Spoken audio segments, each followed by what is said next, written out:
Pagi itu, embun masih setia menggantung di ujung daun singkong yang tumbuh liar di belakang rumah kecil mereka. Zuha sudah terbangun sejak sebelum azan subuh berkumandang. Seperti biasa, ia duduk bersila di atas tikar pandan yang mulai usang, menunggu panggilan solat dengan hati yang tenang. Rumahnya sederhana, berdinding anyaman bambu, beratapkan genteng tua yang beberapa di antaranya sudah retak. Namun bagi Zuha, rumah itu tetap terasa hangat, karena di sanalah ia membangun hidup bersama keluarga kecilnya. Zuha adalah seorang ibu muda berusia 25 tahun. Wajahnya teduh, dengan sorot mata yang lembut namun menyimpan keteguhan. Rambutnya selalu tertutup kerudung polos yang warnanya sudah sedikit pudar karena sering dicuci. Ia bukan perempuan yang gemar berdandan. Hidupnya terlalu sibuk dengan urusan rumah, anak, dan ibadah. Setiap geraknya sederhana, tapi penuh makna. Ada ketenangan yang terpancar dari dirinya, seolah apapun yang ia jalani diterima dengan lapang dada. Di sudut rumah, anak laki-lakinya yang baru berusia 2 tahun, Fikra, masih terlelap. Napas kecilnya teratur, sesekali bergumam tanpa arti. Zuha memandang anak itu lama, ada rasa haru yang selalu hadir setiap kali ia menatap wajah polos tersebut. Fikra adalah amanah terbesar dalam hidupnya, sekaligus alasan terkuat mengapa ia harus tetap bertahan, seberat apapun keadaan. Suaminya, Rashid, adalah seorang petani kecil. Setiap pagi selepas subuh, lelaki itu akan berangkat ke sawah dengan cangkul di pundaknya. Sawah itu bukan miliknya sendiri, melainkan milik orang lain yang ia garap dengan sistem bagi hasil. Hasilnya tidak menentu, tergantung cuaca dan musim. Jika hujan terlambat turun atau hama datang menyerang, penghasilan Rashid bisa nyaris tak ada. Namun Rashid adalah lelaki yang sabar dan bertanggung jawab. Ia jarang mengeluh, meski pundaknya memikul beban yang berat sebagai kepala keluarga. Setelah sholat subuh, Zuha menyiapkan sarapan sederhana.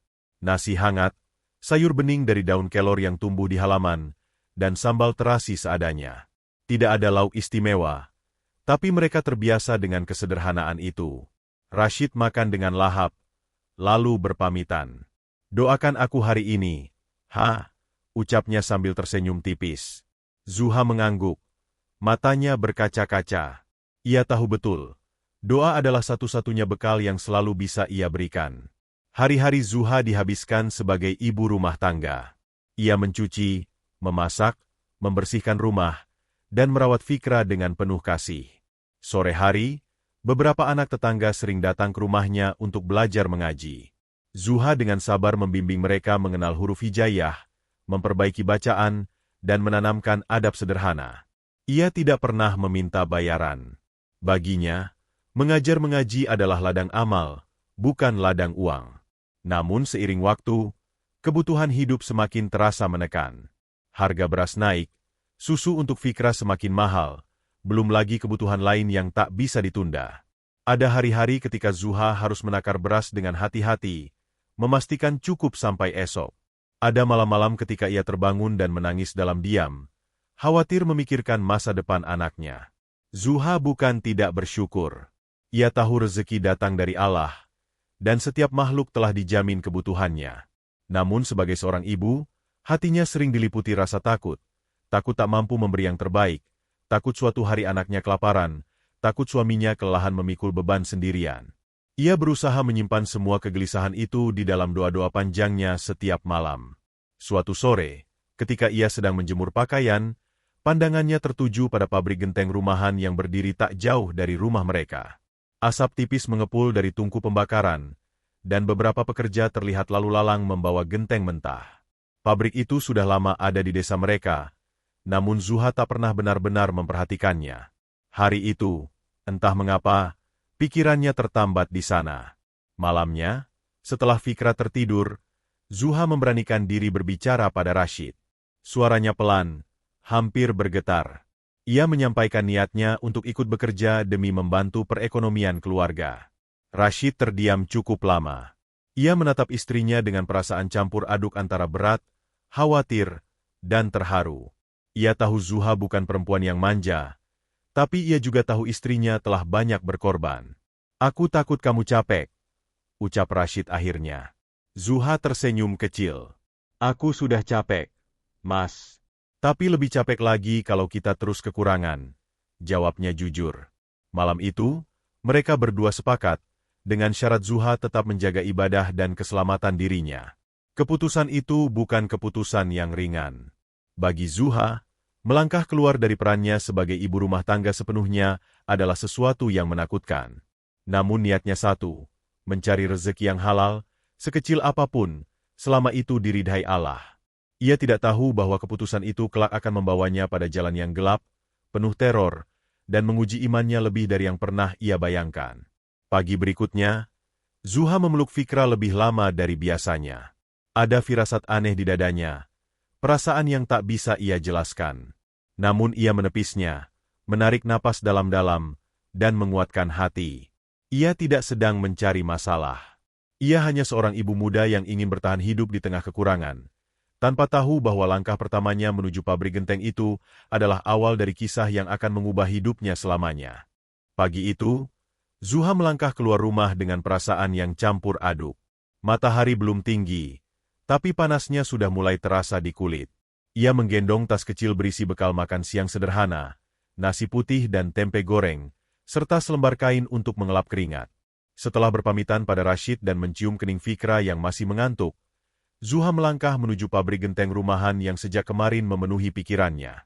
Pabrik itu berdiri di ujung desa, sedikit terpisah dari rumah-rumah warga. Bangunannya tidak terlalu besar, dikelilingi pagar bambu yang sebagian sudah miring dan lapuk. Begitu Zuha mendekat, aroma tanah basah bercampur asap pembakaran langsung menyergap hidungnya. Ada sensasi khas yang belum pernah ia rasakan sebelumnya, bau alam yang mentah, berat, dan sedikit menyengat. Zuha berdiri sejenak di depan gerbang, menarik napas dalam-dalam, lalu melangkah masuk. Di dalam, beberapa orang tampak sibuk dengan pekerjaan masing-masing. Ada yang mengaduk tanah liat dengan kaki telanjang, ada yang menyusun genteng mentah di rak bambu panjang, dan ada pula yang mondar-mandir membawa gerobak berisi genteng yang siap dibakar. Suara gesekan tanah, denting alat sederhana, dan percakapan singkat para pekerja berpadu menjadi irama kerja yang monoton. Seorang pria paruh baya dengan tubuh kurus dan wajah keras menghampirinya. Tatapannya tajam, seolah menilai dari ujung kepala hingga kaki. "Cari siapa?" tanyanya singkat. Zuha menunduk sopan. "Saya mau melamar kerja, Pak." Katanya di sini butuh orang buat cetak genteng. Pria itu mengangguk kecil, lalu memanggil seseorang. Tak lama kemudian, muncul seorang lelaki bertubuh agak gemuk dengan pakaian rapi dibanding yang lain. Usianya sekitar 50-an, rambutnya mulai memutih, dan wajahnya datar tanpa ekspresi ramah. Dialah Darsono, pemilik pabrik genteng itu. Darsono memandang Zuha sekilas, lalu bertanya seperlunya. Nama, alamat, pengalaman kerja. Zuha menjawab dengan jujur bahwa ia belum pernah bekerja di pabrik, namun siap belajar dan bekerja keras. Darsono tidak banyak bicara. Ia hanya mengangguk pelan, lalu menunjuk ke arah seorang perempuan lain yang sedang bekerja di dekat rak genteng. "Ikut dia. Kalau bisa, besok sudah mulai kerja." Tidak ada wawancara panjang, tidak ada janji manis. Semuanya terasa sederhana dan cepat. Zuha merasa sedikit lega, meski ada sesuatu dalam sikap Darsono yang membuatnya sulit membaca isi pikirannya. Tatapan pria itu dingin, seolah pikirannya selalu sibuk dengan sesuatu yang lain. Perempuan yang ditunjuk Darsono memperkenalkan diri sebagai Murni. Usianya lebih tua dari Zuha, wajahnya keras oleh panas matahari dan kerja berat, namun tutur katanya cukup ramah. Ia menjelaskan secara singkat tugas-tugas di pabrik itu. Zuha akan ditempatkan di bagian pencetakan genteng, pekerjaan yang membutuhkan ketelatenan dan tenaga. Murni mengajaknya ke area pencetakan. Di sana, tanah liat yang telah diolah diletakkan di atas meja kayu panjang. Cetakan genteng dari besi tersusun rapi di sampingnya. Cara kerjanya sederhana, namun melelahkan. Tanah liat dimasukkan ke dalam cetakan, ditekan hingga padat, lalu dilepaskan dan dirapikan sebelum dijemur. Zuha mencoba mengikuti gerakan Murni dengan hati-hati. Tangannya yang terbiasa mengerjakan pekerjaan rumah terasa kaku dan cepat lelah. Tanah liat dingin dan lengket, menyelip di sela-sela jarinya. Keringat mulai mengalir di pelipisnya, namun Zuha tidak mengeluh. Ia justru merasa bersyukur diberi kesempatan bekerja. Beberapa karyawan lain sempat melirik ke arahnya. Ada Wagir, lelaki tinggi dengan wajah ceria meski tubuhnya penuh lumpur tanah. Ada Holik, pria pendiam yang jarang bicara, dan Lastri, perempuan yang sering menyeka wajahnya dengan kain lusuh. Mereka menyapa Zuha sekadarnya, lalu kembali fokus pada pekerjaan masing-masing. Hari pertama itu, Zuha lebih banyak belajar dan mengamati. Ia memperhatikan bagaimana genteng-genteng itu disusun rapi sebelum dijemur, bagaimana tungku pembakaran dijaga suhunya, dan bagaimana setiap orang seolah sudah hafal ritme kerja mereka. Tidak ada yang terlihat aneh. Semua berjalan seperti pabrik rumahan pada umumnya. Namun suasana pabrik itu memiliki kesan tersendiri. Panasnya bukan hanya berasal dari tungku, tapi juga dari udara yang terasa berat. Asap tipis selalu menggantung, membuat mata perih dan tenggorokan kering. Sesekali terdengar suara kayu terbakar dari tungku, seperti napas panjang yang tertahan. Zuha berusaha mengabaikan rasa tidak nyaman itu, menganggapnya sebagai bagian dari pekerjaan baru. Menjelang siang, Zuha mulai terbiasa dengan ritme kerja. Gerakan tangannya menjadi lebih luas, meski lengannya pegal dan punggungnya terasa kaku. Saat istirahat, ia duduk di sudut pabrik, membuka bekalnya, dan makan dengan tenang. Murni duduk di sampingnya, bercerita singkat tentang kerasnya kerja di sana, tentang panas tungku dan upah yang pas-pasan. Zuha mendengarkan sambil mengangguk. Hatinya mantap untuk bertahan. Darsono sesekali terlihat mondar-mandir mengawasi. Ia jarang berbicara, lebih sering hanya menatap para pekerja dengan sorot mata datar. Zuha sempat beradu pandang dengannya, dan entah mengapa, ia merasa tatapan itu seperti menembus lebih dalam dari sekadar pengawasan kerja. Namun perasaan itu cepat ia tepis. Saat matahari mulai condong ke barat, pekerjaan hari itu selesai. Zuha membersihkan tangannya, mengusap wajahnya yang penuh debu tanah, dan berpamitan. Tubuhnya lelah, namun hatinya terasa sedikit ringan. Ia berhasil melewati hari pertama. Tidak ada kejadian aneh, tidak ada tanda bahaya. Hanya kerja keras dan panas yang menyengat. Di perjalanan pulang, Zuha melangkah pelan. Ia merasa lelah, namun juga lega.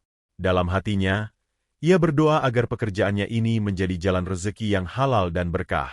Ia tidak tahu, di balik kesan normal pabrik genteng itu, ada sesuatu yang perlahan mengintai. Sesuatu yang belum menunjukkan wujudnya, namun diam-diam telah memperhatikan setiap langkahnya sejak hari pertama. Hari-hari Zuha di pabrik genteng mulai berjalan dalam pola yang nyaris sama. Setiap pagi, selepas mengurus rumah dan memastikan Fikra dititipkan pada tetangga, ia berangkat sebelum matahari sepenuhnya naik. Panas tungku sudah menyambut bahkan sebelum ia benar-benar masuk ke area kerja. Bau tanah liat, asap kayu bakar, dan keringat manusia bercampur menjadi aroma yang khas, melekat di pakaian dan rambut, sulit dihilangkan meski telah dicuci berkali-kali. Rutinitas mencetak genteng menuntut ketahanan fisik yang besar. Zuha harus berdiri lama, membungkuk berulang kali, menekan tanah liat dengan tenaga penuh, lalu merapikan setiap sisi cetakan agar genteng tidak cacat. Tangannya sering pegal, jari-jarinya terasa kaku, dan punggungnya seperti ditarik dari dalam. Namun ia jarang mengeluh. Setiap kali rasa lelah datang, ia mengingat wajah Fikra dan niat awalnya bekerja. Itu cukup untuk membuatnya bertahan. Pada hari-hari awal, semuanya terasa biasa saja. Namun memasuki hari ketiga dan keempat, Zuha mulai merasakan sesuatu yang sulit dijelaskan dengan kata-kata. Bukan rasa takut yang tiba-tiba, melainkan perasaan seperti ada yang memperhatikan. Seperti tatapan yang menempel di punggungnya setiap kali ia bekerja sendirian di meja cetak. Setiap kali ia menoleh, tak ada siapa-siapa. Hanya deretan genteng mentah dan suara tungku yang terus menyala. Awalnya Zuha mengira perasaan itu hanya akibat kelelahan. Ia mencoba mengabaikannya, memfokuskan diri pada pekerjaan. Namun perasaan itu datang berulang kali, terutama saat ia berada di dekat area pembakaran. Di tempat itu, udara terasa lebih berat, panasnya menekan dada, dan suara kayu terbakar terdengar seperti desisan panjang. Kadang, di sela suara api, Zuha merasa mendengar langkah kaki pelan, seperti sesuatu berjalan tanpa alas. Suatu siang, ketika sebagian karyawan sedang beristirahat, Zuha diminta Murni untuk mengambil beberapa genteng yang sudah kering di dekat tungku. Ia melangkah mendekat, keringat mengalir deras di pelipisnya. Saat itulah ia mendengar suara aneh, seperti geraman pelan, sangat lirih, nyaris menyatu dengan suara api. Zuha berhenti melangkah. Ia menajamkan pendengaran, mencoba memastikan apakah itu suara manusia atau hanya kayu yang retak terbakar. Tidak ada siapa-siapa di sana. Tungku menyala seperti biasa. Zuha menggeleng pelan, menenangkan diri, lalu melanjutkan pekerjaannya. Namun jantungnya berdetak lebih cepat dari sebelumnya. Ada rasa tidak nyaman yang tersisa, seperti bayangan dingin yang menempel di tengkuknya. Hari berikutnya, kejadian serupa kembali terulang. Kali ini, Zuha merasa seperti melihat sesuatu bergerak cepat di sudut matanya. Sebuah kilatan warna merah, sekilas saja, seperti bayangan yang melintas di balik rak genteng. Ketika ia menoleh dengan cepat, yang terlihat hanya tanah liat dan dinding pabrik yang menghitam oleh asap. Tidak ada apa-apa. Tidak ada siapa-siapa. Zuha memejamkan mata sejenak. Ia mengusap wajahnya, menarik napas panjang. Dalam hatinya, ia mulai membaca zikir perlahan.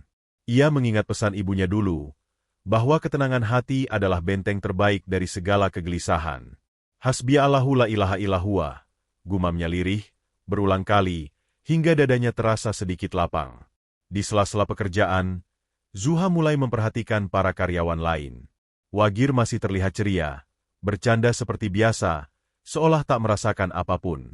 Holik tetap pendiam, fokus pada tugasnya, jarang menoleh. Murni sesekali mengeluh panas, tapi tak pernah menyebut hal aneh. Zuha bertanya-tanya, apakah hanya dirinya yang merasakan kejanggalan ini? Ia tidak berani bercerita, takut dianggap berlebihan atau lemah. Namun ada satu hal yang mulai ia sadari. Setiap kali Darsono muncul di area pembakaran, suasana seolah berubah. Udara terasa lebih berat, dan suara tungku terdengar lebih kasar. Darsono jarang berbicara, hanya berdiri memperhatikan api dan genteng dengan sorot mata kosong. Zuha pernah tanpa sengaja beradu pandang dengannya. Saat itu, jantungnya berdegup aneh. Tatapan Darsono terasa dingin, seperti menyimpan sesuatu yang gelap. Sepulang kerja, kejanggalan itu tidak langsung hilang. Zuha sering merasa lelah berlebihan, meski pekerjaannya hari itu tidak lebih berat dari biasanya. Malam-malamnya menjadi lebih gelisah. Ia sering terbangun tanpa sebab, dadanya terasa sesak, dan keringat dingin membasahi punggungnya. Namun setiap kali rasa takut mencoba menyusup, Zuha segera bangkit, mengambil wudhu, dan sholat 2 rakaat. Ia menumpahkan kegelisahannya dalam doa-doa panjang. Ia meyakinkan dirinya bahwa semua yang terjadi adalah ujian biasa. Bahwa tidak ada sesuatu yang bisa mencelakakannya tanpa izin Allah. Keyakinan itu ia pegang erat, seperti pegangan terakhir di tengah arus deras. Ia tahu dunia tidak selalu ramah, tapi ia percaya, iman yang kuat akan selalu menemukan jalan. Suatu sore, ketika matahari hampir tenggelam, Zuha kembali melihat bayangan merah itu. Kali ini lebih jelas, meski hanya sesaat. Bayangan itu tampak membungkuk, seperti sosok bertubuh besar, lalu menghilang di balik tumpukan genteng. Zuha merinding, tangannya gemetar, namun ia memaksa dirinya tetap berdiri. Bibirnya bergerak membaca ayat kursi, pelan namun penuh keyakinan. Ia tidak lari. Ia tidak berteriak. Ia memilih diam dan berdoa. Dalam hatinya, ia berkata pada dirinya sendiri bahwa ketakutan adalah pintu pertama bagi sesuatu yang lebih buruk. Selama ia menjaga hatinya tetap bersih dan bersandar pada Allah, ia percaya tidak ada yang perlu ditakutkan. Namun di sudut terdalam hatinya, Zuha tahu, kejanggalan ini bukan sekadar perasaan. Ada sesuatu di pabrik genteng itu yang mulai menunjukkan keberadaannya. Sesuatu yang mengamati, menunggu, dan perlahan mendekat. Dan tanpa ia sadari, hari-hari yang terasa janggal itu hanyalah permulaan dari teror yang jauh lebih nyata dan mematikan. Hari ke-10 Zuha bekerja di pabrik genteng datang tanpa tanda apapun. Pagi itu tampak sama seperti hari-hari sebelumnya. Matahari muncul perlahan dari balik pepohonan, embun mengering di tanah, dan asap tipis mulai mengepul dari tungku pembakaran di pabrik Darsono. Zuha berangkat dengan langkah yang sedikit lebih pelan dari biasanya. Entah mengapa, dadanya terasa berat sejak bangun tidur, seolah ada sesuatu yang menekan dari dalam. Di pabrik, suasana terlihat normal. Para karyawan mulai bekerja sesuai tugas masing-masing. Suara tanah liat yang ditekan kecetakan kembali terdengar berirama. Api di tungku menyala stabil. Kayu bakar disusun rapi seperti rutinitas yang telah dilakukan bertahun-tahun. Tidak ada teriakan, tidak ada pertengkaran, tidak ada tanda-tanda bahaya. Zuha mengambil posisinya di meja cetak. Tangannya bergerak otomatis, mengikuti kebiasaan yang telah ia pelajari selama 9 hari terakhir. Namun kali ini, pikirannya tidak sepenuhnya fokus. Perasaan seperti diawasi kembali muncul, lebih kuat dari hari-hari sebelumnya. Beberapa kali ia menoleh ke belakang, namun yang terlihat hanya rak genteng dan dinding pabrik yang menghitam oleh asap. Menjelang siang, proses pembakaran genteng dimulai. Beberapa karyawan, termasuk Wagir, bertugas menyusun genteng-genteng yang sudah kering ke dalam tungku. Panas mulai meningkat, membuat udara semakin pengap. Zuha berhenti sejenak dari pekerjaannya, meneguk air minum, lalu melanjutkan kembali. Saat itulah kejadian itu terjadi. Sebuah suara benturan keras terdengar dari arah tungku, disusul teriakan singkat yang terputus tiba-tiba. Semua kepala menoleh hampir bersamaan. Zuha berdiri terpaku, matanya tertuju pada sumber suara. Ia melihat Wagir terjatuh di dekat mulut tungku. Kakinya terpeleset pada tanah yang licin oleh lumpur dan sisa air. Tubuhnya menghantam rak genteng yang belum sepenuhnya stabil. Dalam hitungan detik, rak itu roboh. Genteng-genteng yang baru saja dikeluarkan dari tungku masih menyimpan panas yang menyengat, berjatuhan menimpa tubuh Wagir. Suara dentuman keras bercampur dengan jeritan yang memekakkan telinga. Panas dari genteng-genteng itu menyebar cepat, membuat udara di sekitarnya terasa seperti terbakar. Para karyawan berteriak panik. Ada yang berusaha mendekat, namun terhenti oleh panas yang luar biasa. Ada yang memanggil nama Wagir dengan suara gemetar, ada pula yang mundur ketakutan, tak sanggup melihat apa yang terjadi di depan mata mereka. Asap semakin tebal, membuat pandangan kabur dan napas sesak. Zuha menutup mulutnya. Jantungnya berdegup kencang. Tubuhnya gemetar hebat. Ia melihat Wagir tergeletak tak bergerak. Tubuhnya tertutup genteng-genteng panas. Tidak ada lagi suara. Tidak ada lagi gerakan. Jeritan itu berhenti terlalu cepat, meninggalkan keheningan yang mengerikan di tengah kepanikan. Beberapa karyawan akhirnya berhasil menarik sebagian genteng dengan alat seadanya. Namun semuanya sudah terlambat. Wagir telah meninggal di tempat. Tubuhnya mengalami luka bakar parah akibat panas genteng. Bau hangus yang menyengat membuat beberapa orang muntah dan menjauh dengan wajah pucat. Kepanikan melanda pabrik. Ada yang menangis, ada yang gemetar sambil duduk di tanah, dan ada pula yang berteriak memanggil Darsono. Suasana yang sebelumnya dipenuhi rutinitas berubah menjadi kekacauan dalam sekejap. Zuha berdiri terpaku, kakinya terasa lemas, pandangannya kabur oleh air mata. Namun di tengah kekacauan itu, Zuha melihat sesuatu yang membuat darahnya seakan berhenti mengalir. Di atas tungku pembakaran, tepat di balik asap tebal, ia melihat bayangan besar berwarna merah. Sosok itu membungkuk, bertengger di atas bata tungku seperti binatang yang mengawasi mangsanya. Tubuhnya kekar, lengannya panjang, dan kepalanya menunduk menghadap ke arah Wagir yang telah tak bernyawa. Dari kejauhan, Zuha bisa melihat kilatan mata yang menyala, bukan seperti mata manusia. Makhluk itu tersenyum. Zuha terhuyung mundur, hampir jatuh. Napasnya tersengal, dadanya terasa seperti diremas. Ia memejamkan mata kuat-kuat, berharap apa yang dilihatnya hanyalah halusinasi akibat shock. Namun ketika ia kembali membuka mata, bayangan itu masih ada, lebih jelas dari sebelumnya. Tidak ada satupun karyawan lain yang bereaksi ke arah itu. Mereka sibuk dengan kepanikan mereka sendiri, seolah tidak menyadari keberadaan makhluk tersebut. Zuha sadar, apa yang ia lihat bukan sesuatu yang bisa dilihat semua orang. Makhluk itu perlahan mengangkat kepalanya. Taringnya tampak panjang dan tajam, mencuat dari mulutnya yang terbuka sedikit. Asap seolah bergerak mengikuti napasnya. Lalu, perlahan, bayangan itu memudar, menghilang bersama asap dan panas tungku. Zuha menutup wajahnya dengan kedua tangan. Bibirnya bergetar membaca doa yang ia hafal sejak kecil. Ayat-ayat suci keluar terbata-bata, namun penuh keyakinan. Air mata mengalir tanpa bisa ia tahan. Ia tahu, Kejadian ini bukan kecelakaan biasa. Ada sesuatu yang bekerja di balik semua ini. Tak lama kemudian, Darsono datang. Wajahnya terlihat tegang, namun tidak sepucat para karyawan lain. Ia berdiri memandang tubuh Wagir dengan ekspresi sulit ditebak. Tidak ada tangisan, tidak ada keterkejutan yang berlebihan.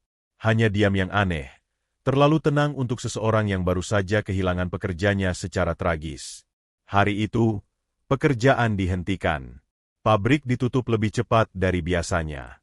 Para karyawan pulang dengan wajah muram dan langkah gontai. Zuha berjalan pulang dengan tubuh lemah dan pikiran kacau. Bayangan makhluk merah itu terus terpatri di benaknya. Tak mau pergi. Di rumah, Zuha memeluk Fikra erat-erat, seolah takut kehilangan. Malam itu, ia tidak bisa tidur. Setiap kali memejamkan mata, ia kembali melihat tungku, genteng panas, dan senyum makhluk yang bukan berasal dari dunia manusia.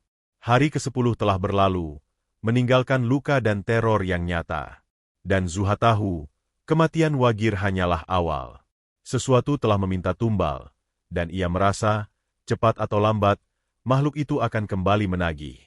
Sejak kematian Wagir, pabrik genteng itu tidak pernah lagi terasa sama. Hari pertama Zuha kembali bekerja setelah kejadian tragis itu, udara di dalam pabrik terasa lebih berat dari biasanya. Asap dari tungku pembakaran menggantung lebih rendah, seolah enggan naik ke langit. Bau tanah liat bercampur dengan aroma hangus yang masih tersisa, menempel di dinding, di lantai, bahkan di ingatan setiap orang yang berada di sana. Para karyawan datang dengan wajah muram. Tidak ada lagi canda ringan atau obrolan santai seperti hari-hari sebelumnya. Setiap orang bekerja dalam diam, hanya suara alat dan gesekan tanah liat yang terdengar. Sesekali, ada yang menoleh ke arah tungku dengan pandangan waspada, seolah takut melihat sesuatu yang tidak ingin mereka lihat. Zuha berdiri di meja cetaknya dengan perasaan yang sulit dijelaskan. Tubuhnya masih lelah, bukan hanya oleh kerja fisik, tetapi juga oleh bayangan kejadian hari ke-10 yang terus menghantuinya. Setiap kali ia menekan tanah liat ke dalam cetakan, pikirannya melayang pada sosok merah yang ia lihat di atas tungku.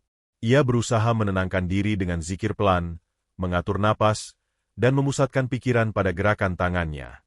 Namun ketenangan itu rapuh. Suasana pabrik semakin hari semakin mencekam. Bahkan di siang bolong, ada rasa dingin yang menyelinap di sela panas tungku. Beberapa karyawan mulai berbisik-bisik, membicarakan kecelakaan Wagir dengan nada takut. Ada yang mengatakan tempat itu membawa sial. Ada pula yang mulai curiga bahwa kematian itu bukan sekadar musibah biasa. Zuha tidak ikut dalam pembicaraan itu. Ia memilih diam, meski hatinya dipenuhi tanda tanya. Pandangannya sering tertuju pada Darsono. Pemilik pabrik itu terlihat sama seperti sebelumnya. Dingin, tenang, dan nyaris tak menunjukkan duka.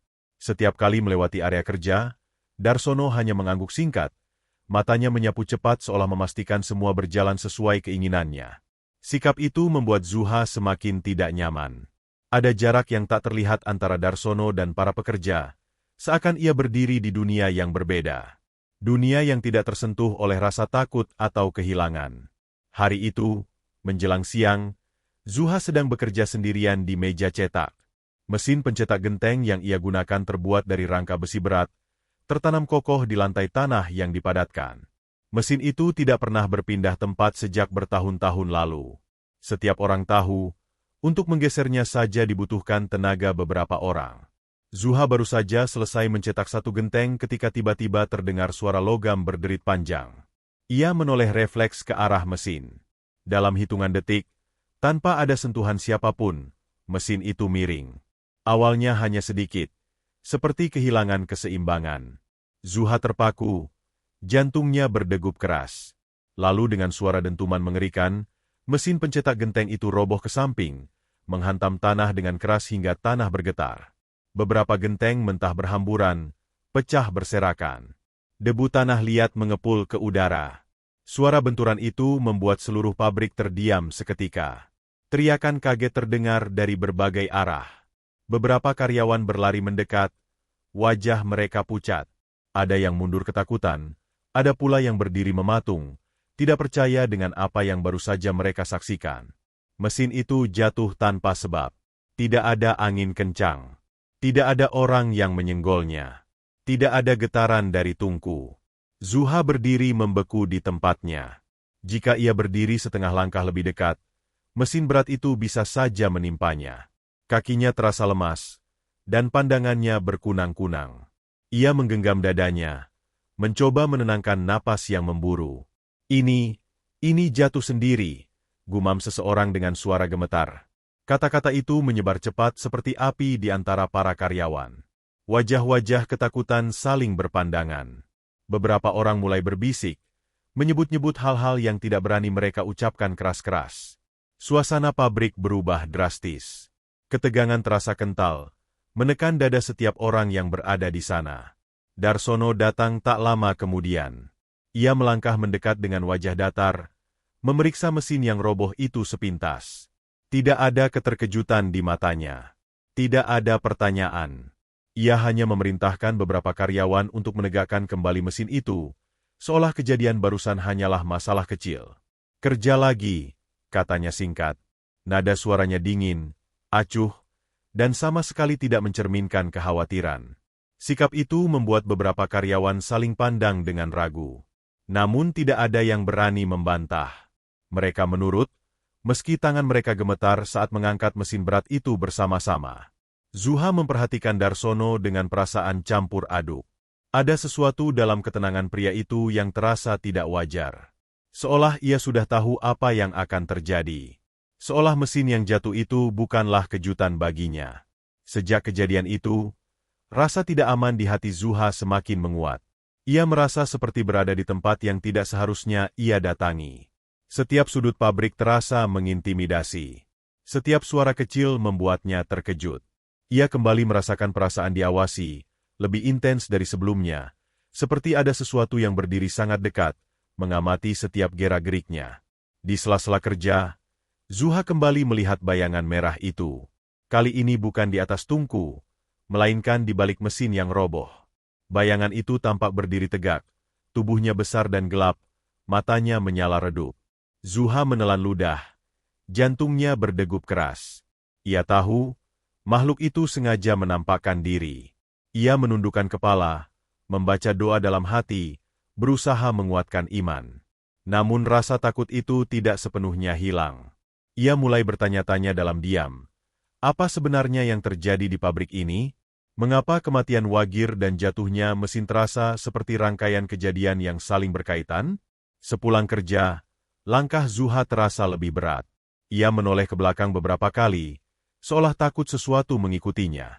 Ketika akhirnya sampai di rumah dan memeluk Fikra, barulah dadanya terasa sedikit lega. Namun perasaan tidak aman itu tetap tinggal, bersarang di hatinya seperti duri yang sulit dicabut. Malam itu, Zuha duduk lama setelah sholat Isya. Ia memandang lantai, pikirannya penuh kecurigaan dan ketakutan yang tak bisa ia ungkapkan. Ia merasa, pabrik genteng itu menyimpan rahasia besar. Rahasia yang perlahan mulai menyeretnya masuk, tanpa ia tahu bagaimana cara keluar. Dan di dalam hatinya, satu keyakinan mulai tumbuh, bahwa kejadian hari ini bukan yang terakhir. Bahwa sesuatu di sana sedang menguji batas keberaniannya. Dan bahwa bahaya kini tidak lagi mengintai dari kejauhan, melainkan sudah berada sangat dekat dengannya. Zuha pulang ke rumah dengan langkah yang terasa lebih berat dari biasanya.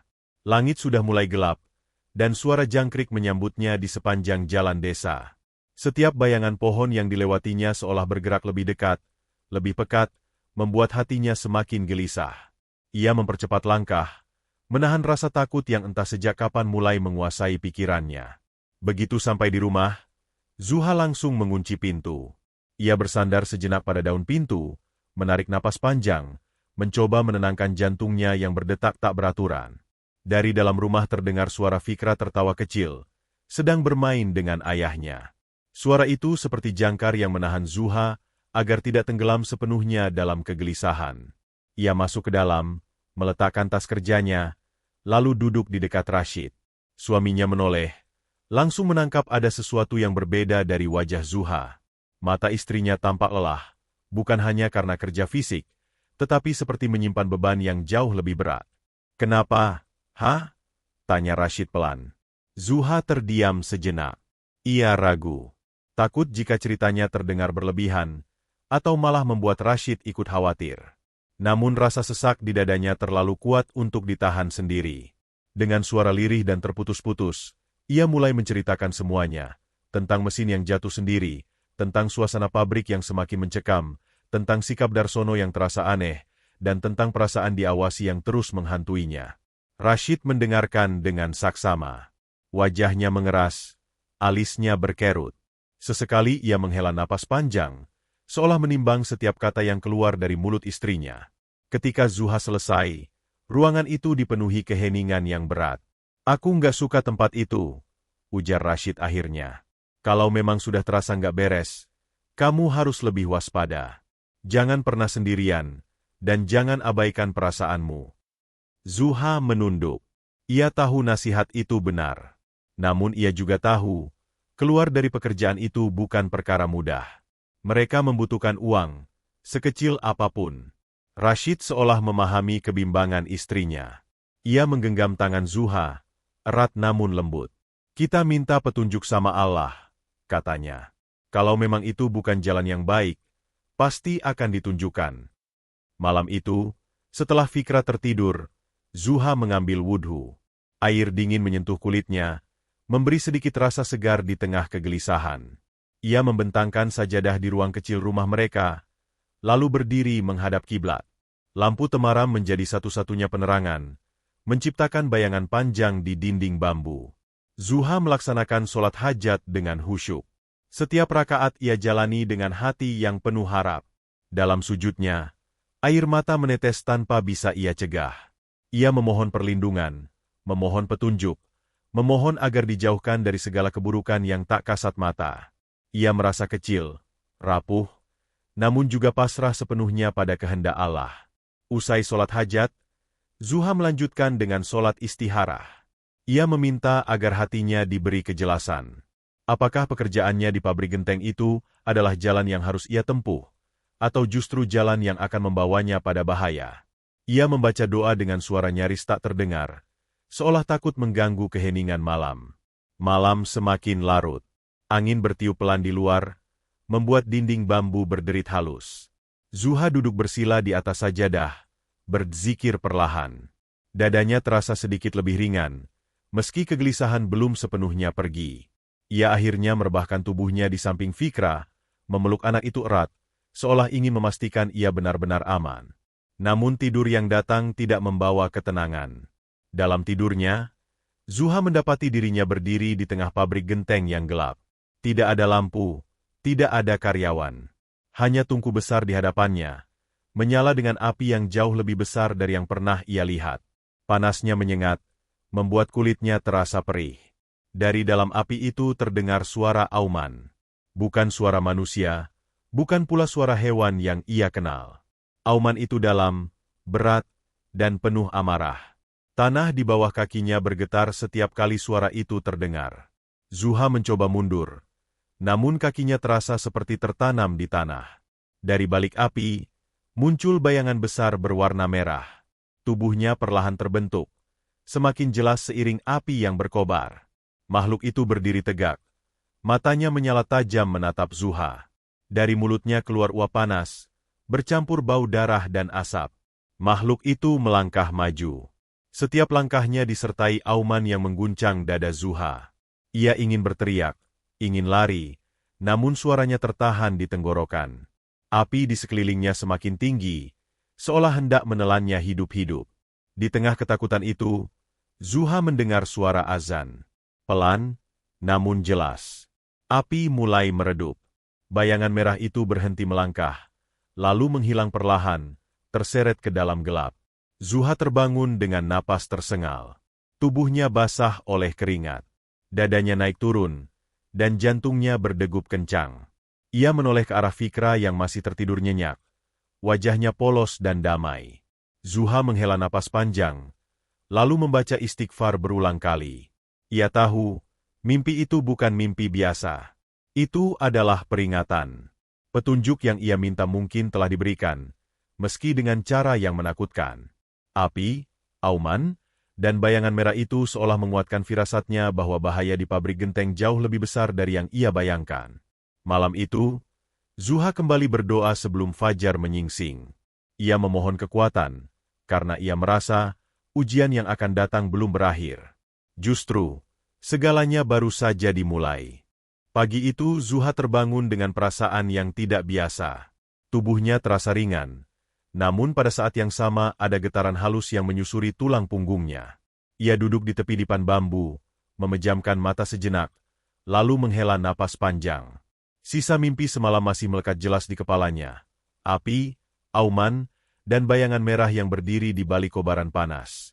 Namun yang membuatnya gelisah bukan mimpi itu, melainkan perasaan bahwa sesuatu dalam dirinya telah berubah. Saat mengambil wudhu, Zuha merasakan air yang menyentuh kulitnya seperti membawa sensasi berbeda. Lebih dingin, lebih nyata. Setiap basuhan seolah membersihkan lapisan yang selama ini menutupi inderanya. Setelah sholat subuh, ia duduk lebih lama dari biasanya, berzikir dengan khusyuk. Dadanya terasa lapang, namun juga waspada, seperti seseorang yang baru saja membuka mata setelah tidur panjang. Rashid memperhatikan perubahan itu tanpa banyak bicara. Ia hanya memandang Zuha dengan tatapan khawatir, seolah merasakan kegelisahan yang sama. Zuha tidak menceritakan mimpi itu lagi. Ia hanya berpamitan seperti biasa, mencium kening Fikra, lalu melangkah menuju pabrik genteng dengan hati yang penuh kehati-hatian. Sepanjang perjalanan, penglihatan Zuha terasa lebih tajam. Warna dedaunan tampak lebih pekat, suara burung terdengar lebih jelas, dan angin pagi membawa bisikan halus yang sulit dijelaskan. Ia mencoba menepis perasaan itu, menganggapnya hanya efek kelelahan dan kurang tidur. Namun saat kaki Zuha menginjak tanah pabrik, dadanya kembali bergetar hebat. Pabrik genteng itu tampak sama seperti sebelumnya, namun juga terasa berbeda. Asap tungku mengepul lebih pekat, membentuk pola-pola aneh di udara. Suara kerja para karyawan terdengar lebih jauh, seolah datang dari balik dinding tebal. Zuha melangkah perlahan, matanya menyapu setiap sudut tanpa sadar. Saat itulah penglihatannya terbuka sepenuhnya. Di dekat tungku pembakaran, Zuha melihat sosok besar yang tidak seharusnya ada di sana. Makhluk itu berdiri membungkuk, tubuhnya menyerupai kera raksasa dengan bulu kasar berwarna merah menyala, seperti bara api yang hidup. Lengannya panjang menjuntai hampir menyentuh tanah, dan di ujungnya tampak cakar-cakar tajam berwarna gelap. Dari mulutnya yang terbuka sedikit, terlihat taring panjang yang berkilat, basah oleh sesuatu yang tidak ingin Zuha bayangkan. Makhluk itu bergerak mondar-mandir di sekitar pabrik. Langkahnya ringan untuk tubuh sebesar itu, nyaris tanpa suara. Ia mengendus udara, kepalanya menoleh ke kiri dan kanan, matanya yang merah gelap menyala menembus asap. Zuha menahan napas, tubuhnya membeku di tempat. Ia bisa melihat setiap detailnya dengan jelas, terlalu jelas untuk sekadar bayangan atau hayalan. Yang membuat Zuha semakin merinding adalah kenyataan bahwa tidak satu pun karyawan lain bereaksi. Mereka tetap bekerja seperti biasa, berjalan menembus sosok makhluk itu tanpa sadar, seolah ia tidak ada. Zuha menyadari, apa yang ia lihat kini bukanlah sesuatu yang bisa dilihat semua orang. Mata batinnya telah terbuka. Makhluk itu berhenti bergerak. Perlahan, kepalanya menoleh ke arah Zuha. Tatapan mereka bertemu. Dalam sekejap, Zuha merasakan tekanan luar biasa di dadanya. Seolah udara di sekitarnya menghilang. Mata makhluk itu menyipit, dan dari mulutnya keluar suara dengusan pelan yang membuat bulu kuduk Zuha berdiri. Ada kecerdasan di balik tatapan buas itu, kecerdasan yang penuh niat jahat.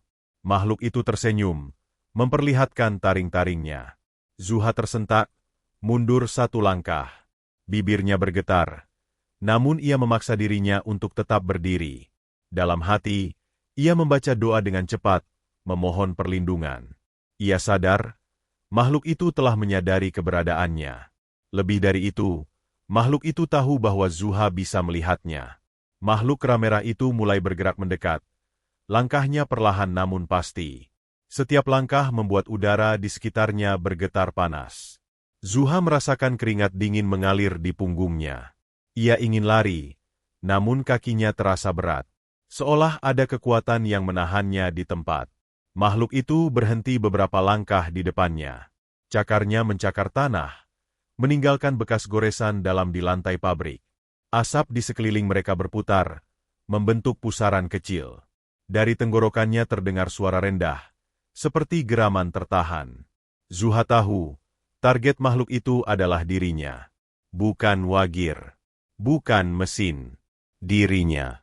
Makhluk itu seolah menikmati ketakutan Zuha. Ia berputar mengelilinginya, mengamati dari berbagai sisi, seperti predator yang menilai mangsanya. Setiap kali Zuha mencoba mengalihkan pandangan, suara dengusan itu semakin keras. Seolah makhluk itu menuntut perhatian penuh. Dengan sisa keberanian yang ia miliki, Zuha memejamkan mata dan memperkuat zikirnya. Ia menancapkan keyakinan dalam hatinya bahwa tidak ada kekuatan yang lebih besar dari kehendak Allah. Tubuhnya masih gemetar, namun hatinya perlahan menguat. Ketika Zuha membuka mata kembali, makhluk itu masih ada. Lebih dekat dari sebelumnya. Namun kini Zuha bisa merasakan sesuatu yang lain, kelelahan. Di balik kekuatan dan kebuasannya, makhluk itu terikat oleh sesuatu. Ada batas yang menahannya, ada perjanjian yang mengikat keberadaannya di tempat itu. Makhluk itu berhenti bergerak.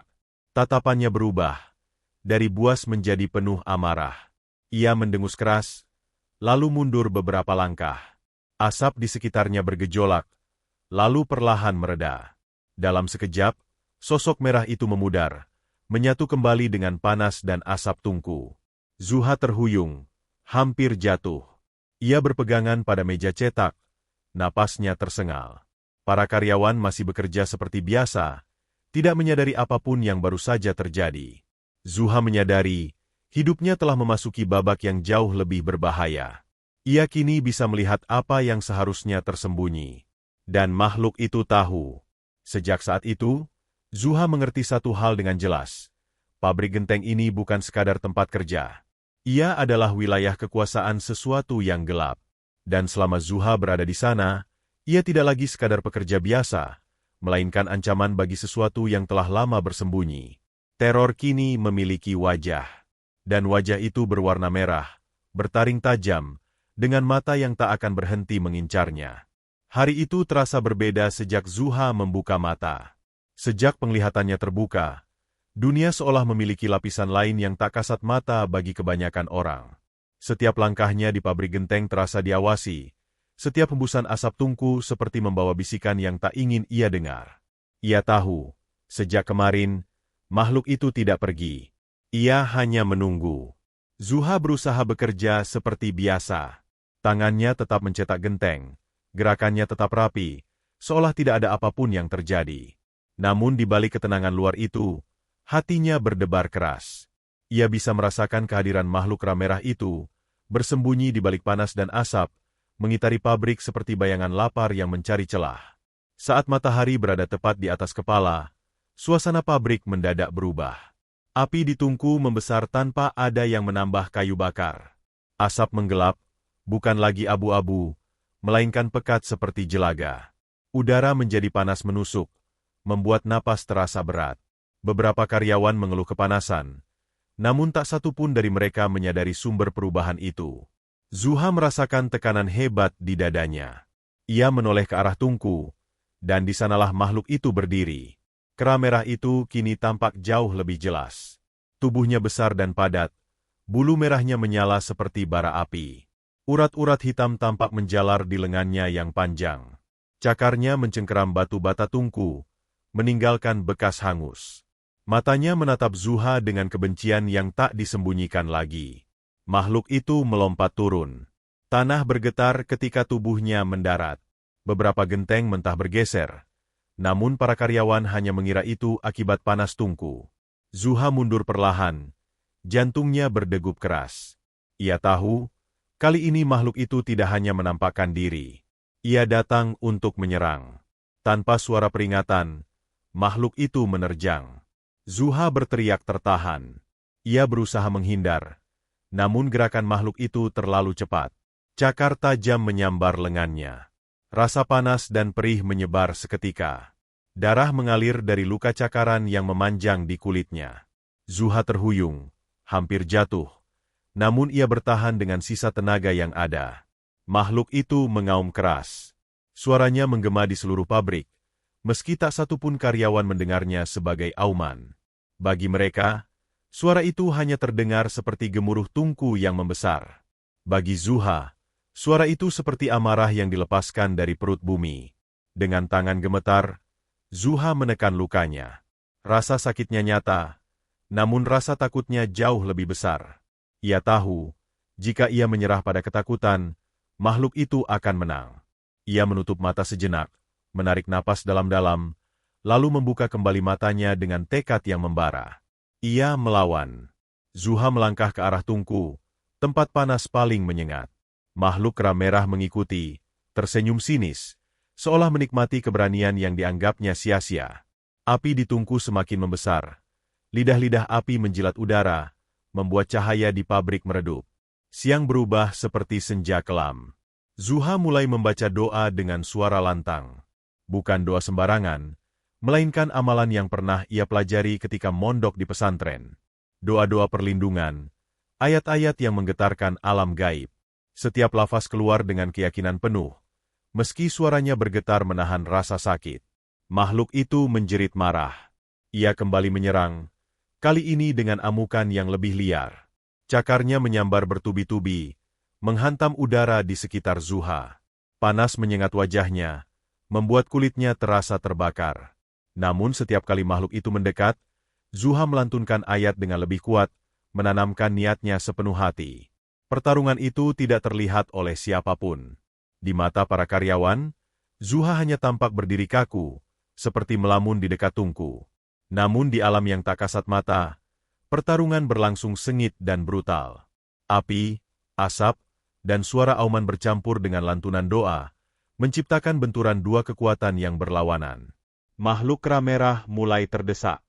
Gerakannya melambat, aumannya berubah menjadi geraman tertahan. Tubuhnya yang menyala kini tampak goyah, seperti bara yang mulai padam. Namun sebelum mundur, ia melancarkan serangan terakhir. Dengan loncatan tinggi, makhluk itu menerjang dari atas, cakarnya terentang lebar. Zuha mengangkat kedua tangannya, membaca doa dengan segenap sisa tenaga dan keimanannya. Saat cakaran itu hampir menyentuh wajahnya, udara di sekitar mereka seakan berhenti. Ledakan panas menyebar dari tungku. Makhluk itu terhempas mundur, menghantam dinding pabrik dengan suara menggelegar. Asap hitam mengepul, menutup pandangan. Api di tungku meredup perlahan, kembali ke ukuran normal. Cahaya siang masuk kembali melalui celah atap bambu. Zuha terjatuh ke lututnya. Napasnya tersengal, tubuhnya gemetar hebat. Luka di lengannya masih mengalirkan darah, namun rasa sakitnya mulai tertahan oleh adrenalin dan doa yang terus ia bisikan. Ia menunduk, bersujud di lantai tanah yang panas. Air mata menetes tanpa bisa ia tahan. Makhluk kera merah berdiri tertatih di kejauhan. Tatapannya penuh kebencian dan keterkejutan.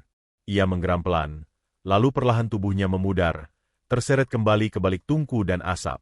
Sebelum menghilang sepenuhnya, ia menatap Zuha sekali lagi, tatapan yang berjanji bahwa ini belum sepenuhnya berakhir. Ketika segalanya kembali normal, Zuha masih terduduk lemah. Beberapa karyawan mendekat, kebingungan melihat kondisinya. Mereka hanya melihat Zuha terluka, wajahnya pucat, dan tungku yang sempat membesar apinya tanpa sebab jelas. Tidak ada yang tahu bahwa barusan, di tempat itu, sebuah pertarungan hidup dan mati baru saja terjadi. Zuha dibantu berdiri. Ia tersenyum lemah, menahan rasa sakit dan ketakutan yang masih bergetar di tubuhnya. Dalam hatinya, ia bersyukur masih diberi kesempatan hidup. Namun ia juga sadar, makhluk itu bukan makhluk biasa. Ia terikat pada sesuatu yang lebih besar. Dan Zuha tahu, jika ia ingin benar-benar menghentikan teror ini, ia harus menemukan akar dari semua kegelapan yang bersarang di pabrik genteng itu. Sore itu, ketika matahari mulai condong ke barat dan bayangan bangunan pabrik memanjang di tanah, sesuatu yang ganjil terjadi di rumah Darsono. Rumah besar berdinding tembok itu berdiri agak terpisah dari permukiman warga, dikelilingi kebun pisang dan pohon bambu tua yang daunnya selalu berdesir meski angin tak bertiup. Dari dalam rumah itulah, tiba-tiba terdengar teriakan panjang yang memecah keheningan desa. Teriakan itu bukan teriakan biasa. Suaranya parau, bercampur antara rasa sakit dan ketakutan yang amat dalam. Beberapa tetangga terbangun dari istirahat sore mereka. Ayam-ayam berlarian, anjing-anjing menggonggong liar. Istri Darsono menjatuhkan gelas dari tangannya ketika suara itu kembali terdengar. Kali ini lebih keras, lebih putus asa. Darsono tergeletak di lantai ruang tengah. Tubuhnya kejang, keringat dingin membanjiri wajahnya yang pucat. Matanya melotot, menatap kosong ke langit-langit rumah. Napasnya tersengal, seperti seseorang yang baru saja ditarik dari dasar air. Di sudut ruangan, lemari kayu tua bergetar pelan, seolah ada sesuatu yang menghantam dari dalam dinding. Panas, sakit, jangan ambil aku, gumam Darsono lirih. Suaranya bergetar seperti anak kecil ketakutan. Istrinya berlutut di sampingnya, menangis panik. Ia tak mengerti apa yang terjadi. Suaminya yang selama ini terlihat kuat dan berwibawa, mendadak seperti orang sekarat. Setiap kali Darsono mencoba bangkit, tubuhnya justru semakin lemah, seolah ada sesuatu yang mencabut kekuatannya dari dalam. Di saat yang sama, jauh di pabrik genteng, Zuha tersentak hebat. Ia sedang duduk bersandar di dinding setelah pertarungan sengit tadi siang. Luka cakaran di lengannya telah dibalut seadanya, namun nyeri itu masih terasa. Tiba-tiba dadanya terasa sesak, seakan ada tali tak kasat mata yang ditarik dengan paksa. Ia memejamkan mata. Dalam penglihatannya, ia melihat bayangan rumah Darsono.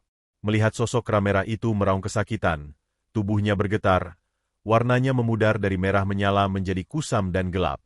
Makhluk itu berteriak dengan suara yang sama seperti teriakan Darsono. Dua suara, satu penderitaan. Saat itulah Zuha mengerti. Makhluk kera merah itu tidak berdiri sendiri. Ia terikat. Terikat kuat pada Darsono melalui perjanjian gaib yang kotor dan berdarah. Segala kekayaan, kelancaran usaha, dan keberhasilan pabrik genteng itu bukan datang dari kerja keras semata, melainkan dari tumbal nyawa manusia. Ingatan Zuha terhubung satu demi satu. Karyawan yang meninggal tertimpa genteng panas. Kecelakaan-kecelakaan kecil yang sering dianggap musibah biasa. Ketakutan yang menyelimuti pabrik tanpa sebab jelas. Semua adalah harga dari perjanjian itu. Darsono telah melakukan pesugihan kera merah. Makhluk itu diberi makan darah. Setiap tumbal menguatkannya. Setiap nyawa yang melayang memperpanjang kekayaan Darsono. Namun perjanjian itu juga memiliki hukum yang tak bisa dilanggar. Ketika ada manusia yang mampu melihat dan melawan, ikatan itu akan berbalik menghancurkan tuannya. Zuha bangkit dengan sisa tenaga yang ada. Ia meminta izin pulang lebih awal. Wajahnya pucat namun tekadnya bulat. Langkahnya gontai menuju rumah. Saat malam turun dan desa tenggelam dalam kesunyian, Zuha bersiap melakukan apa yang harus ia lakukan. Di dalam kamar kecilnya, ia membersihkan diri, mengambil air wudhu dengan tangan gemetar. Ia mengenakan mukena putih yang sudah lama menemaninya dalam doa-doa sunyi. Di hadapannya, hanya ada sajadah lusuh dan keyakinan yang ia pegang erat sejak kecil. Zuha sholat dengan khusyuk. Setiap gerakan terasa berat, namun hatinya terang. Ia tahu, malam ini bukan tentang keberaniannya, melainkan tentang berserah sepenuhnya. Setelah sholat, ia duduk bersila, melantunkan doa-doa yang dulu diajarkan gurunya di pesantren, doa pemutus ikatan, doa perlindungan, doa pengembalian segala sesuatu kepada kehendak Allah. Di rumah Darsono, teriakan itu berubah menjadi raungan. Tubuh Darsono terangkat sedikit dari lantai, lalu jatuh kembali dengan keras. Ia muntah darah hitam, napasnya semakin pendek. Di sudut ruangan, bayangan kera merah muncul samar, merangkak di dinding, tubuhnya retak seperti tanah kering. Makhluk itu melemah. Setiap doa Zuha terasa seperti api yang membakar ikatan gaib mereka. Makhluk kera merah menjerit. Cakarnya mencakar udara sia-sia. Darsono menjerit menyebut nama makhluk itu, memohon agar perjanjian dipertahankan, namun suaranya tenggelam oleh lantunan doa yang terus mengalir. Zuha membaca doa terakhir dengan suara bergetar namun mantap. Ia memohon agar segala perjanjian batil diputuskan, agar darah tak lagi ditukar dengan kekayaan, agar makhluk itu dikembalikan ke tempatnya, dan manusia diberi kesempatan bertobat. Udara di sekitarnya terasa berat, lalu tiba-tiba ringan. Di rumah Darsono, bayangan kera merah mengeluarkan jeritan terakhir yang mengguncang dinding. Tubuhnya hancur menjadi asap hitam, tersedot ke lantai, lalu lenyap tanpa sisa. Pada saat yang sama, Darsono terkulai lemas, pingsan, tubuhnya dingin dan tak berdaya. Ikatan itu terputus. Di pabrik genteng, suasana terasa berbeda. Tidak ada lagi tekanan, tidak ada lagi bisikan, tidak ada lagi panas yang menyesakan. Malam itu, untuk pertama kalinya setelah sekian lama, tempat itu terasa sunyi dan kosong, benar-benar kosong. Zuha terjatuh bersujud di atas sajadah. Air matanya membasahi kain putih itu. Tubuhnya gemetar, kelelahan luar biasa menyerangnya. Ia tahu, makhluk itu telah melemah dan menghilang. Teror yang selama ini mengintai telah dipatahkan. Namun di balik semua itu, Zuha juga tahu, perbuatan manusia selalu meninggalkan bekas. Darsono masih harus menghadapi akibat dari perbuatannya. Dan Zuha, meski selamat, tidak akan pernah benar-benar melupakan apa yang telah ia lihat dan lawan. Malam itu, angin berhembus pelan di desa. Tidak membawa auman, tidak membawa panas. Hanya keheningan panjang, seolah alam ikut menghela napas lega setelah rahasia gelap akhirnya terbongkar. Pagi itu desa terbangun dengan kabar yang menyebar lebih cepat dari suara kentongan. Pabrik genteng milik Darsono ditutup. Tidak ada lagi asap yang mengepul dari tungku, tidak ada lagi suara cetakan genteng dipukul berulang-ulang, dan tidak ada lagi langkah para buruh yang biasanya datang sejak matahari belum sepenuhnya naik. Gerbang bambu pabrik digembok rapat, seolah tempat itu tak pernah menjadi sumber penghidupan puluhan orang. Bagi sebagian warga, penutupan pabrik itu mengejutkan. Bagi yang lain, terutama para karyawan, keputusan itu justru terasa seperti kelegaan panjang yang akhirnya tiba. Sejak kejadian-kejadian aneh dan kematian tragis yang menimpa salah satu rekan mereka, banyak di antara para pekerja yang bekerja dengan perasaan tertekan dan takut, meski tak pernah benar-benar tahu apa yang mereka takutkan. Kini, ketakutan itu seperti luruh bersama sunyinya pabrik. Para karyawan dikumpulkan oleh perangkat desa. Mereka diberitahu bahwa pabrik tidak akan beroperasi lagi untuk waktu yang tidak ditentukan. Tidak ada penjelasan panjang, hanya alasan kesehatan pemilik dan masalah internal usaha. Namun di wajah-wajah mereka, terpancar rasa lega yang tak bisa disembunyikan. Beberapa bahkan menunduk sambil mengucap syukur, seolah baru saja terlepas dari jerat tak kasat mata yang selama ini mengekang dada mereka. Sejak pabrik itu ditutup, tidak ada lagi kecelakaan aneh. Tidak ada mesin yang bergerak sendiri, tidak ada genteng yang runtuh tanpa sebab, tidak ada lagi rasa diawasi saat melintas di sekitar tungku. Malam-malam di desa menjadi lebih tenang. Anjing tidak lagi menggonggong tanpa arah. Ayam tidak lagi berisik menjelang dini hari. Alam seakan ikut memulihkan diri dari luka yang lama tersembunyi. Darsono sendiri tidak pernah lagi terlihat di luar rumahnya. Tubuhnya yang dulu tegap dan berwibawa kini melemah drastis.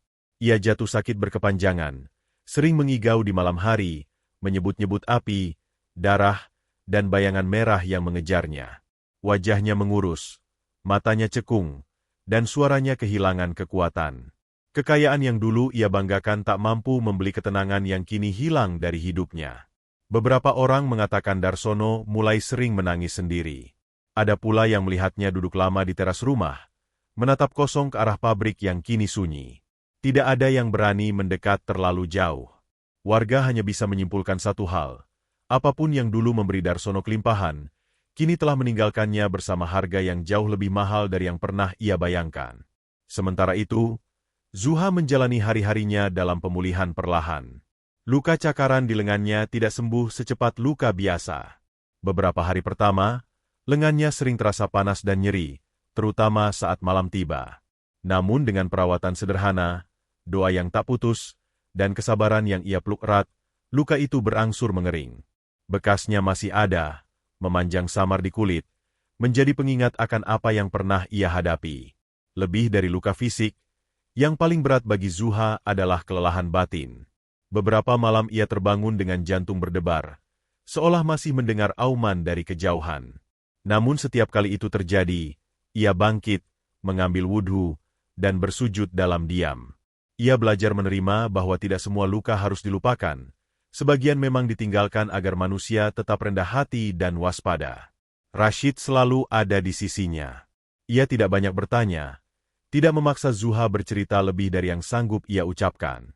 Baginya, fakta bahwa istrinya pulang dengan selamat sudah lebih dari cukup. Fikra, anak mereka, kembali menjadi pusat dunia Zuha. Tawa kecil bocah itu, langkahnya yang masih goyah, dan pelukannya yang hangat menjadi obat paling ampuh bagi hati yang sempat diguncang kegelapan. Beberapa minggu kemudian, Zuha kembali melakukan apa yang dulu menjadi bagian penting hidupnya, mengaji anak-anak di rumah. Suara lantunan ayat suci kembali mengalir di ruang tamu kecil itu, menggantikan sunyi yang sempat terasa panjang. Anak-anak duduk bersila dengan wajah polos, tidak tahu apapun tentang teror yang pernah mengintai ibu guru mereka. Dan Zuha bersyukur untuk ketidaktahuan itu. Tidak semua kebenaran harus diwariskan dalam bentuk ketakutan. Zuha tidak kembali bekerja di pabrik manapun. Ia memilih fokus pada keluarganya dan pengajaran kecil yang ia jalani dengan ikhlas. Rezeki memang tak melimpah, tetapi cukup. Cukup untuk makan, cukup untuk hidup sederhana, dan cukup untuk menjaga hati tetap tenang. Ia kini lebih yakin dari sebelumnya bahwa rezeki yang halal, meski sedikit, membawa keselamatan yang tak ternilai. Sesekali, ketika melewati jalan dekat pabrik genteng yang kini terbengkalai, Zuha menunduk sejenak. Tidak ada rasa benci, tidak ada rasa bangga. Hanya doa agar tempat itu tidak lagi menjadi ladang keserakahan, dan agar manusia-manusia yang pernah terjerumus dalam jalan gelap diberi kesempatan untuk kembali. Teror itu telah berakhir. Makhluk kera merah telah lenyap bersama perjanjian kotor yang mengikatnya. Namun kisahnya tetap hidup, bukan sebagai cerita untuk menakuti, melainkan sebagai peringatan bahwa kekayaan yang dibangun di atas darah dan penderitaan tidak pernah benar-benar membawa bahagia. Bahwa iman, kesabaran, dan keikhlasan adalah benteng paling kuat yang bisa dimiliki manusia. Zuha menutup lembaran hidup itu dengan satu keyakinan sederhana yang kini ia pegang lebih erat dari sebelumnya. Rezeki yang datang dari jalan halal, meski lambat dan kecil, selalu membawa cahaya. Dan cahaya, sekecil apapun, akan selalu mengalahkan kegelapan. Tamat.